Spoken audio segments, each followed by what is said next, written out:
Hello बच्चों, तो आज हम बात करने वाले हैं काई स्क्वायर टेस्ट की। तो काई स्क्वायर टेस्ट क्या होता है?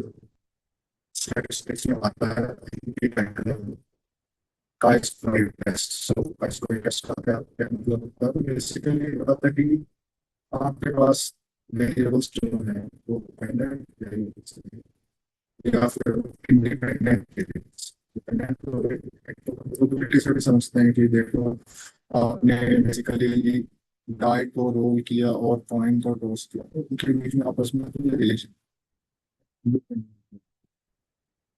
से आप डिपेंडेंट वेरिएबल के बारे में सोच सकते हो कि अगर आपने एक ताश के पत्ते में से एक ताश का मतलब एक ताश के पैक ऑफ कार्ड से एक ताश का पत्ता निकाला, तो अगले ताश का पत्ता कौन सा आएगा उसकी प्रोबेबिलिटी बेसिकली डिपेंड करती है कि आपने पहला पत्ता कौन सा निकाला, उस पर डिपेंड कर जाता है, राइट? तो इस तरह से आप सोच सकते हैं, पर यहाँ पे हम डिपेंडेंट और इंडिपेंडेंट वेरिएबल्स को एक तरह से डेटा एनालिसिस करने वाले हैं। ठीक है, तो हम क्या बात कर रहे हैं? हम यहाँ पे बात कर रहे हैं काई स्क्वायर टेस्ट की। इसमें क्या होता है? इसमें बात होती है कि हम बेसिकली कह रहे हैं कि हमको इंडिपेंडेंट और डिपेंडेंट वेरिएबल्स में फर्क करना। ठीक है, तो इसके लिए हमारे पास कुछ बेसिक इंफॉर्मेशन होनी चाहिए, जैसे कि हमको एक बात समझ में कि अगर मेरे काई स्क्वायर की वैल्यू मान लो ये आ रही, ये होता है, इसको कैलकुलेट करना सिखाएंगे और डिग्री ऑफ फ्रीडम कितना है, और आपकी पी वैल्यू फिर वहां से कैलकुलेट करके इतनी आई कैलकुलेटर में डाल के, इतना डीप में नहीं जाना है कि पी वैल्यू कैसे निकालो, तो अपने कैलकुलेटर निकालो।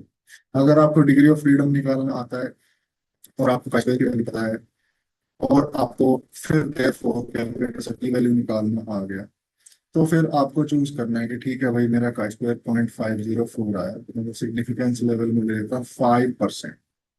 ये बस एक नंबर है, तो कुछ हो सकता है, ठीक है? तो पी वैल्यू स्मॉलर देन 5% है, तो 0.05, 0.05 5/100, तो 5%, 0.05। पी वैल्यू लेस देन 0.05 अगर हो गई आपकी, तो नल हाइपोथेसिस आपका रिजेक्ट हो जाएगा, यानी कि आपके वेरिएबल्स जो है डिपेंडेंट हो जाएगा। और अगर आपकी पी वैल्यू 0.05 से ज्यादा आ गई, तो आपका नल हाइपोथेसिस रिजेक्ट नहीं होगा, यानी कि आपके वेरिएबल्स जो है वो इंडिपेंडेंट हो गए, इंडिपेंडेंट हो गए। तो यहाँ तक हम समझ सकते हैं। इस पर्टिकुलर डेमो डेटा सेट में मैंने ये निकाला कि मेरी जो पी वैल्यू है वो 8.9 है कि 0.05 से ज्यादा है। इसका मतलब क्या है? 0.918 इज ग्रेटर देन 0.05, मतलब my P value is greater than the 0.05 significance level के लिए जो मैंने निकाला था।